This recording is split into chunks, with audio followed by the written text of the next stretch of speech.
Good morning students, welcome back to our computer class. Today onwards we are going to start our new chapter, okay, which is Microsoft Access, MS Access. आज हम start करने वाले हैं. This is the first part of the video. Let's continue with this. Microsoft Access start करने से पहले हम उससे related कुछ और चीज़ें पढ़ेंगे. ओके, Microsoft Access में जो यूज़ होने वाली हैं या फिर जिनके बेस पर हम माइक्रोसॉफ्ट एक्सेस में काम करने वाले हैं, ये सारी चीज़ें पहले क्लियर करेंगे. Okay, so the topics of the day are database, advantages of database, disadvantages of database and database objects. ये सब क्या होते हैं पहले ये पढ़ेंगे, समझेंगे, देन हम स्टार्ट करेंगे माइक्रोसॉफ्ट एक्सेस. ओके, एक वर्ड देखा हमने, डेटाबेस. ओके, डेटाबेस को पढ़ने से पहले देखते हैं डाटा क्या होता है. What is DATA? Data, information in raw and unorganised form such as alphabet, numbers और symbol that refer to conditions, idea और ऑब्जेक्ट इज़ कॉल्ड डाटा. हमारे पास कोई इन्फॉर्मेशन है, ठीक है, लेकिन वो इन्फॉर्मेशन ऑर्गेनाइज नहीं है, किसी पर्टिकुलर वे में ऑर्गेनाइज नहीं है, बस ऐसी रैंडमली पड़ी हुई है बहुत सारी जगह, ठीक है, उसे हम कहते हैं डाटा. ओके, क्लास में स्टूडेंट्स हैं, 26 स्टूडेंट्स हैं. उनके नाम क्या हैं, उनके अल्फ़ाबेटिकली नाम क्या हैं, उनकी एज क्या है, उनका डेट ऑफ बर्थ क्या है, उनका टेलीफोन नंबर क्या है, कुछ नहीं, सब रैंडमली पड़ा हुआ है. बस ये पता है कि 26 स्टूडेंट्स हैं. This is called the data.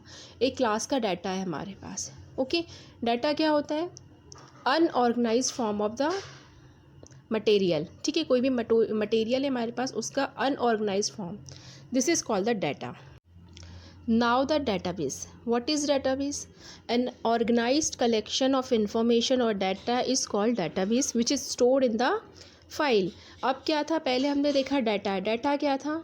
हमारे पास अनऑर्गेनाइज इन्फॉर्मेशन थी, ठीक है, रैंडमली इन्फॉर्मेशन थी बहुत सारी, उसे हम डाटा कह रहे थे. अब ये जो इन्फॉर्मेशन है या ये जो डाटा कह रहे थे जिसे हम, इसे हम ऑर्गेनाइज फॉर्म में रखते हैं, ठीक है. इसका कलेक्शन जब हम करें तो ऑर्गेनाइज कर लें, इसको हम एक पर्टिकुलर वे में ऑर्गेनाइज कर लें तो उसे हम डाटाबेस कहते हैं. Data is a raw material. Information है हमारे पास, रैंडमली रखी हुई है, ऑर्गेनाइज नहीं है, उसे डाटा कह रहे हैं.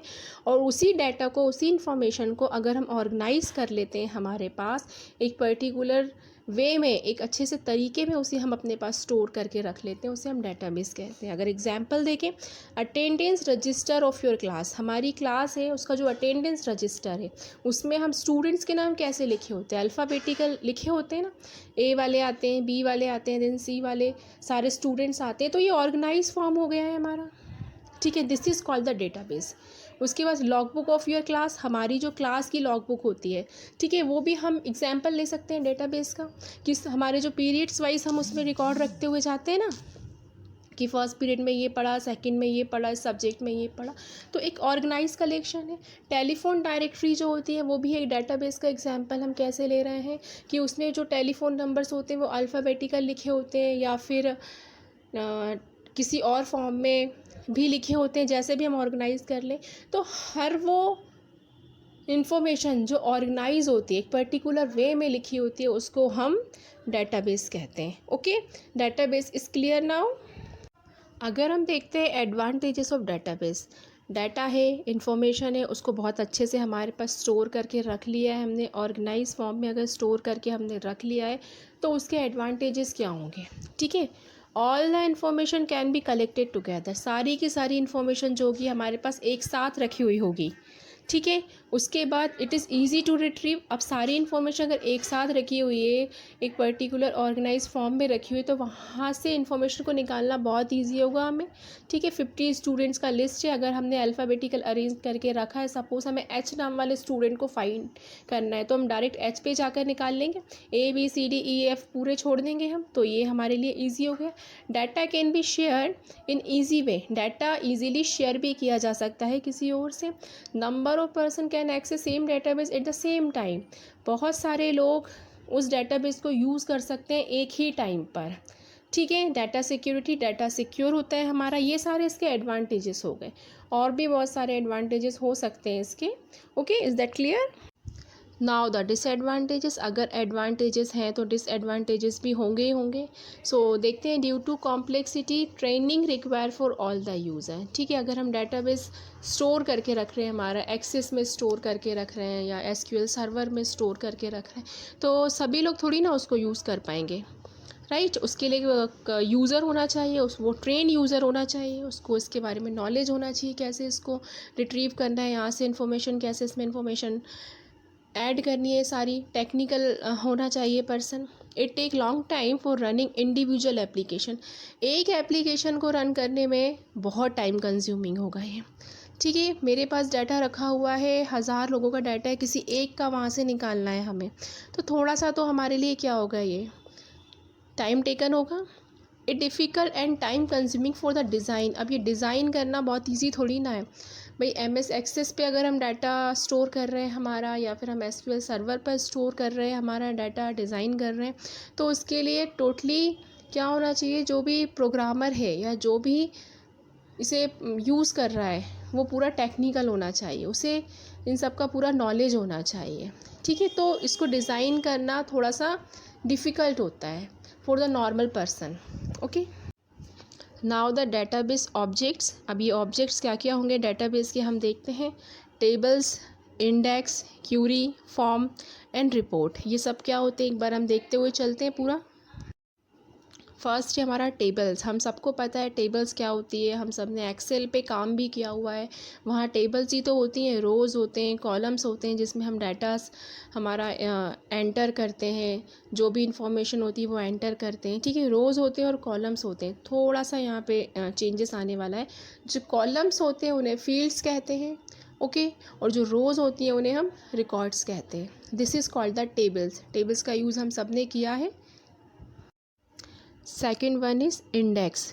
ओके, इंडेक्स क्या होते हैं, जिनके थ्रू हम अपने डाटा को एक्सेस करते हैं। ठीक है, यहाँ पर हमें दिख रहा है एक टेबल बनी हुई है, उस टेबल में कुछ इन्फॉर्मेशन लिखी हुई है, उस टेबल का हमने इंडेक्स बना के रखा हुआ है। ठीक है, ये यहाँ पर लिंक है E00127, ये एक इंडेक्स है। इसका जो डाटा है वो कहाँ रखा है, यहाँ से टेबल की फर्स्ट वाली, सेकेंड वाली, थर्ड वाली रो में रखा है। फर्स्ट सेकेंड को छोड़ने के बाद थर्ड में रखा हुआ है। ठीक है, हमारे एक एग्जांपल लेते हैं, हमारी जो नोटबुक होती है, हमारे जो रजिस्टर्स होते हैं, ठीक है, उसमें भी जो फ्रंट पेज होता है वो इंडेक्स का होता है, जहाँ पर आप लोग लिखते हो कि आपने कौन सा चैप्टर कौन से पेज पे लिखा है, या कौन से चैप्टर के बाद कौन सा चैप्टर स्टार्ट किया, तो आप इंडेक्स बना कर रख लेते हो यहाँ पर है। ठीक है, इंडेक्स वो होता है जिससे हम हमारा डेटाबेस को एक्सेस करते हैं। This is called the index. Now query, to extract information from the database we use the query. अब डेटाबेस बन के रखा चुका है, उसमें बहुत सारी इन्फॉर्मेशन है, अब वहाँ से हमें कोई इन्फॉर्मेशन रिट्रीव करना है, कोई इन्फॉर्मेशन हमें निकालना है, हमें इन्फॉर्मेशन वहाँ से गैन करना है, then we fire the query. हम क्यूरीज़ का यूज़ करते हैं। ठीक है, यहाँ पर एक बहुत अच्छा एग्जाम्पल है, बैंक में हमारा अकाउंट है। ठीक है, हमने वहाँ पर हमारा पैसा जमा कर दिया है, पूरा डिपॉजिट कर दिया है, हमारी पूरी इन्फॉर्मेशन वहाँ पर रखी। अब मुझे वहाँ से सपोज़ मिनी स्टेटमेंट निकालना है कि मेरे बैंक अकाउंट में कितने पैसे हैं, ये मुझे निकालना है। हमने क्या किया, एटीएम पर गए, कार्ड इंसर्ट किया, वहाँ से हमने क्यूरी करी भाई मिनी स्टेटमेंट, तो हमारा मिनी स्टेटमेंट निकल के आ गया। इट मीन्स जो उनके पास डेटाबेस हमारा रखा हुआ था, उस डेटाबेस से हमने इन्फॉर्मेशन निकाली है क्यूरी के थ्रू। क्या क्या लिखी थी हमने वहाँ पर, क्यूरी, मिनी स्टेटमेंट की क्यूरी लिखी, हमारे पास आंसर आ गया। Now the forms. Okay, we usually fill forms by our hand. Forms हम सब ने फिल किए हैं। ठीक है, बैंक में अकाउंट खुलवाना है, जॉब एप्लीकेशन करना है हमें, स्कूल में एडमिशन लेना है हमें। ठीक है, तो हम इन सारी चीज़ों के लिए क्या करते हैं, फॉर्म ही तो फिल करते हैं। अब फॉर्म या तो हम हैंड रिटन फिल करते हैं, पेन के थ्रू हैंड रिटन फिल करते हैं, या ऑनलाइन फिल करते हैं। अगर हम अपना फॉर्म फिल कर रहे हैं, वहाँ अपनी कोई इन्फॉर्मेशन दे रहे हैं, तो वो इन्फॉर्मेशन कहीं ना कहीं वो लोग स्टोर करके रख रहे हैं ना। हमसे लिया, इन्फॉर्मेशन ली उन्होंने, और वहाँ वो इन्फॉर्मेशन उन्होंने कहीं पर स्टोर करके रख दी है। ठीक है, तो ये भी डाटाबेस का एक पार्ट हो गया है।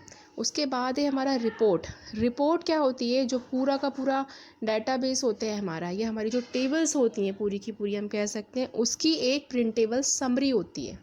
ठीक है, हमने स्टोर करके रख दिया टेबल्स में डाटा, इन्फॉर्मेशन की पूरी इन्फॉर्मेशन लिख ली पूरी, एक स्टूडेंट्स का हमने रिकॉर्ड बना के रखा है, उसको हमने प्रिंट निकलवा लिया है। This is called the report. Okay, this is called the report. So students, ये था हमारा आज का वीडियो जिसमें हमने बहुत ही बेसिक सा डिस्कशन किया है, सिंपल सा डिस्कशन किया है और देखा है कि हमने डेटाबेस होता क्या है। ओके, हमें पढ़ना है एक्चुअली में माइक्रोसॉफ्ट एक्सेस। माइक्रोसॉफ्ट एक्सेस एक ऐसा सॉफ्टवेयर है जो माइक्रोसॉफ्ट ने हमें प्रोवाइड किया है डेटाबेस क्रिएट करने के लिए, है ना। तो उससे पहले ये ज़रूरी था कि डेटाबेस होता क्या है हम वो जान लें। ठीक है, इन द नेक्स्ट वीडियो हम देखेंगे कि डेटाबेस क्रिएट कैसे करते हैं, ये सारी चीज़ें। So thank you students, have a nice day, take care.